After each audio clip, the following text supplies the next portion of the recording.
it's Laura Alexandra for KVM magazine, and today I'm joined by a hip-hop trio from London that have already had support from Big Sean. Also, they've played with Labyrinth as well, 2 years consecutively at Wireless Festival. Now, these guys are also supported by Capital Extra, Radio 1 Extra, AKA, also Kiss Flavour as well. They're doing so well, and they've got a new single out, Getaway. So right now I'm going to be asking Bakery Boys, what's next? Hey, how are you? I'm good, how are you guys? Not bad. Awesome.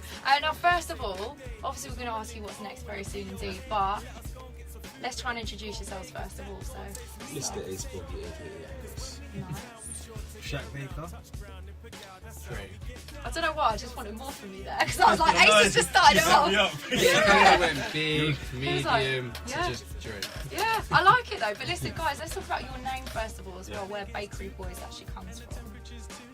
I mean, Bakery Boys was, we had a studio, like a creative workspace, Yeah. And literally out of there, we all used to do kind of different bits and pieces. So, you know, myself and Shaq were heavily into fashion at the time. Yeah. Ace was heavily into a series called Circle of Revenge, which he was the lead actor in that. And then in between all those things, there'd be music integrated, and we'd do like pop-up events and parties and collaborations with things. And it was called the Bakery, and then every time we had a party, people just kind of naturally said, oh, did you go to that Bakery Boys party? Yeah. So then when we moved in towards branding the music and everything, it was just natural that we just called it Bakery Boys, and that was that really. I love that. You guys sound like so entrepreneurial as well, because there's obviously a lot going on there. You know, you guys have got your own clothing like you're talking about there, and also the acting side of things as well with you. Was that something, you know, that was always kind of in your blood? Have you always been entrepreneurs ever since you were little? We've always been creative and on. I found out, I remember being in school, me and Zoe was in school together, and did you do business studies? Yeah, we did actually. Literally, Yeah. we was like about 11, 12, Yeah. our business studies teacher said to us, like, you know, entrepreneurs, and we was like, oh, I like that, what does that mean, sir? And he told us, we was like, that's what we're going to be, like literally that's us. Yeah, I love that. So how did you get into, I was just going to ask Ace, so how did you get into acting? Have you always been acting? No, it was kind of weird, you know. I was actually driving up the road, so my mate, he said, I'm filming something. I said, if we got the road, I'll come back and see what you're doing. And that's the start of it. That's Really? Yeah, I came back, I helped out, I got involved, and I liked it, and that was it. I love that. Stop.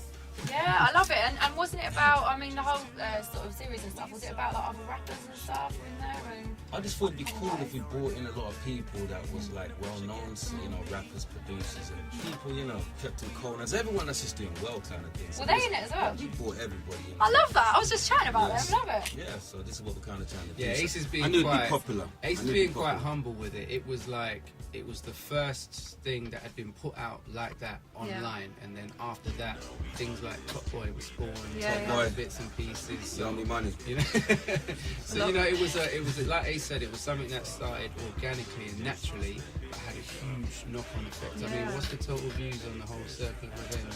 I tell you, 500,000 just for the movie. Yeah, and then the Still separate going. episodes. Millions. It's a couple million views Really? for a very low budget, locally produced thing. It was an amazing impact. So yeah, it's really cool. And talking about you guys being entrepreneurs as well, how important do you think it is now in the music industry to sort of make your own way? Because I know you've got a team behind you at the moment, but you're very much self-managed, aren't you? We're independent, we're self-managed, we're self-financed. You get that, we're selfies. We're Selfies. We're selfies. So I mean, ultimately, if it wasn't for us, none of it would be happening. And ultimately, where you want to get to, I think it's down to you to get yourself there. So I think it's very important. I think, especially more so in this day and age, into the information age, you know, technology being the way it is, you kind of can just go and do what you need to do. Yeah. I mean, it'd be nice to have, you know, a traditional record label behind you, but it's not essential, like Shaq said. And in today's age, where everything's so accessible online, social media, I think if you've got an idea, you shouldn't wait for anybody to come and say that's a good idea. Yeah. You should take your own initiative and just get things going. Do you know what I mean? A couple of phone calls, a couple of bits and pieces, and you go from one step to the next, and before you know it, it, you're down at Boom. KVM doing an interview. And Yeah, that's life it. is good. You gotta be. But I love that about you guys, and I love the fact that you are massive grafters. You are You gotta be grand, proactive. like, we're super, like, literally, like, I mean, it sounds dramatic, but we don't sleep. Yeah. You know, so you know, you've got this much things to do, and you've got that much time. And my thing is, I do it and worry about the consequences after. Yeah. And that's literally our mantra. We just get it done. But that's such a good work ethic, and also one thing with you guys that's going to, last forever in the music industry. I think word gets around when you hear people are awkward to work with. Yeah. Presenters don't want to do interviews with them either, and it's like, yeah, but you're so easy to work with. Do you think you'll always be this humble? What we are is if you strip us, if you strip away your accolades, your work, essentially just people. Yeah. So we kind of move forward. You're just people doing what you love. Just normal guys. I like that. And your new single, Getaway, in the video, you went over to Paris, didn't you? Now, first of all, I have to ask, were the clothes your own line? Because you look wicked in what you're wearing. Yeah, they're all our bits and pieces. Are they? Yeah. Love it, see? Bits and pieces. Bonuses. I like it. And what made you go over to Paris to shoot?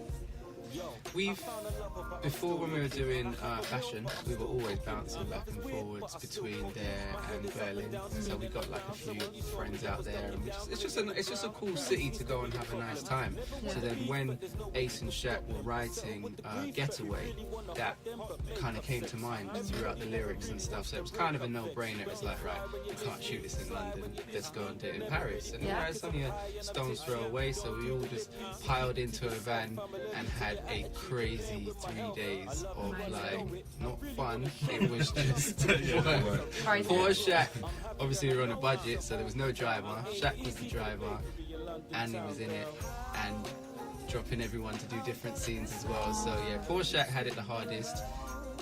At one point, Ace got locked in the flat.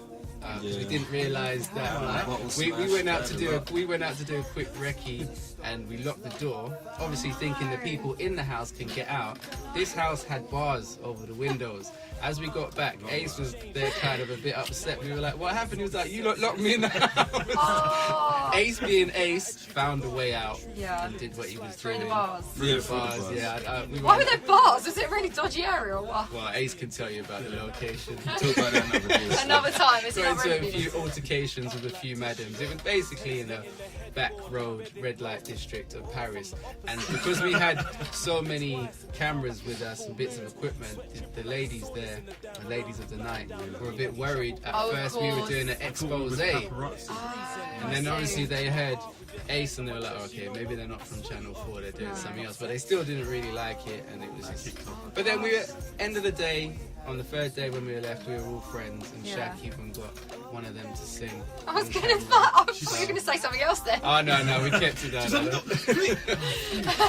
We got serenaded. Yeah, I love it. we got She a was lady like, of I the know I'm a night. lady of the night, but I can see. in my other parts Yeah. of my life, I couldn't. And she started literally getting into like opera singing. We just sat there like, Okay. I love it. Amazing. Well, you just never know. Never judge a book by its No, cover. it's true. That's what It's true. that taught you. Yeah. Well, listen, let's get straight into as well. I noticed on some of your tracks you've got samples of Tom Jones there. You've also done a remix. That's a Coldplay. So you've got some really different kind of sounds on there. And obviously you worked with your friend from Thirst as well, Indie Group, Lox Laser as well on this new track. So how do you choose who you're going to collaborate with? How does it come about? How does it happen? It's just hard to say, you know. It's hard to say.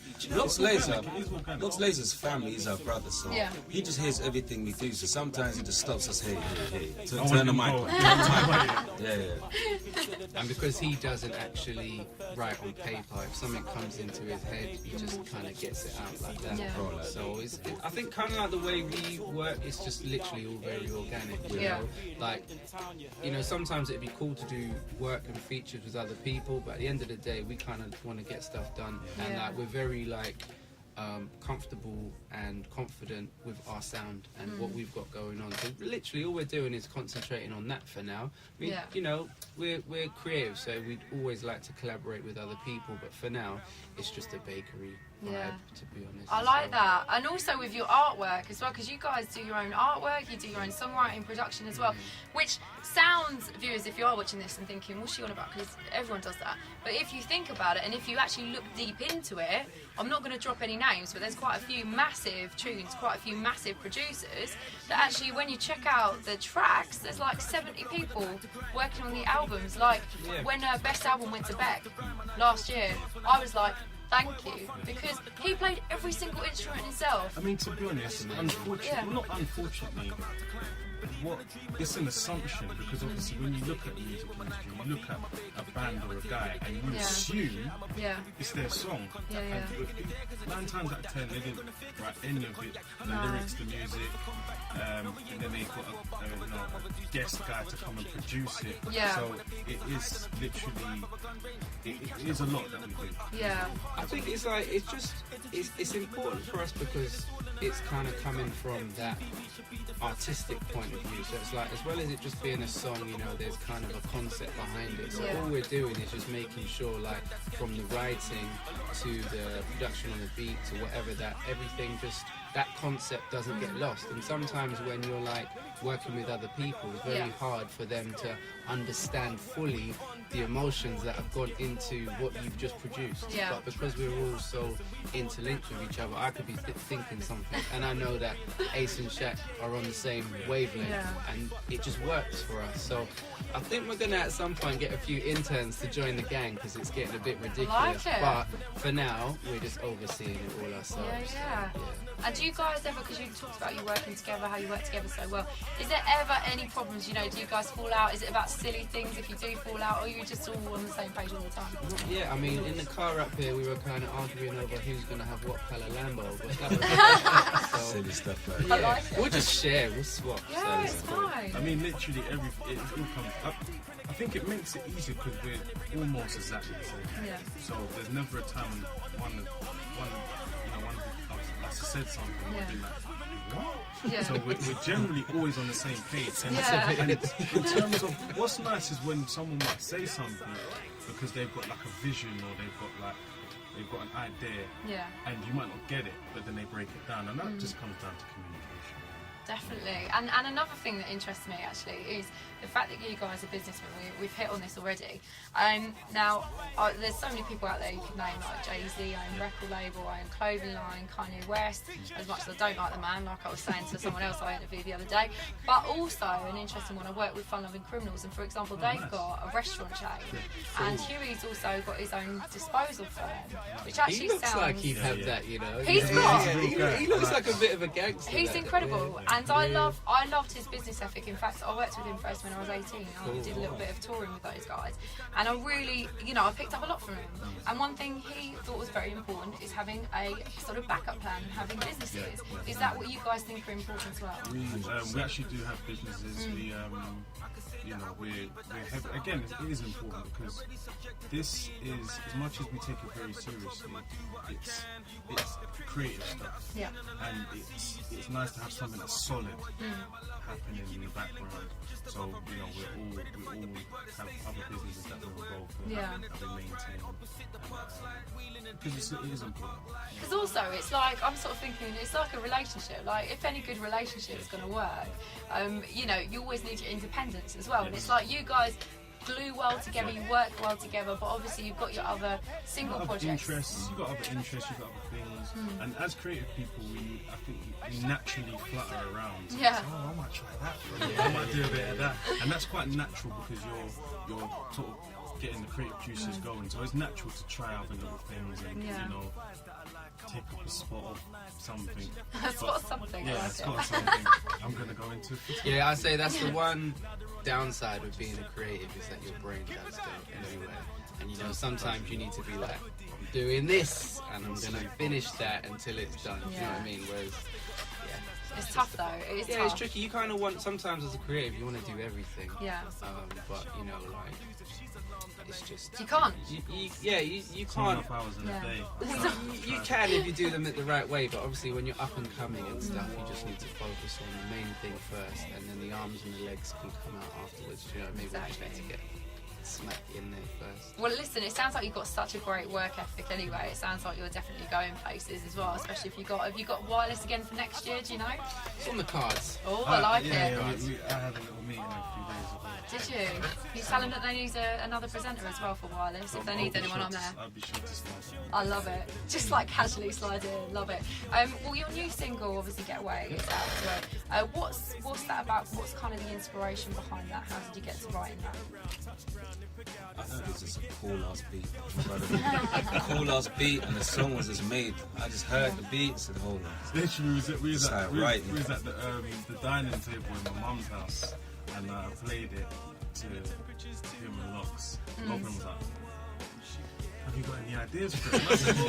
I'm toying with the idea of it makes me want to sort of fly away, get away. You know, that was the running title, Fly Away, Get Away.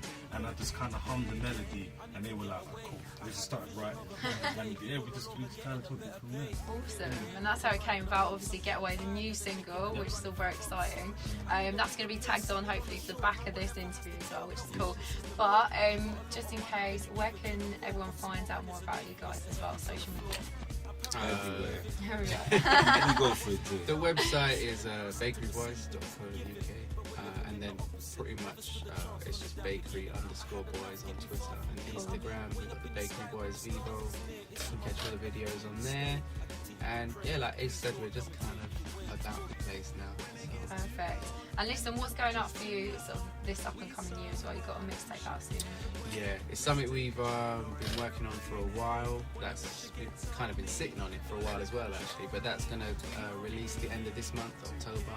And then after that, it's just going to be more singles, some creative projects involving kind of film and fashion, and then just a lot more shows. We're going to be the early next year, leading into the summer next year. We're just going to concentrate on doing a hell of a lot of shows.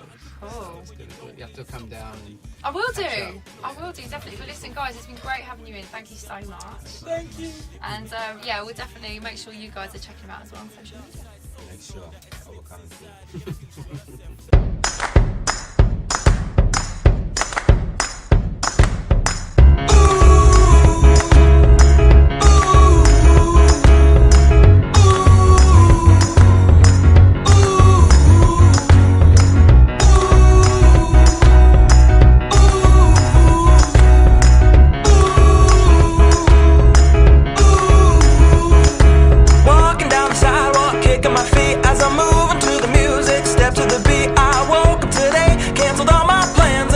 Right outside with my guitar in my hands, and the notes became alive as I sound caressed the air, and I kicked it up a notch as I strolled without a care, 'cause I'm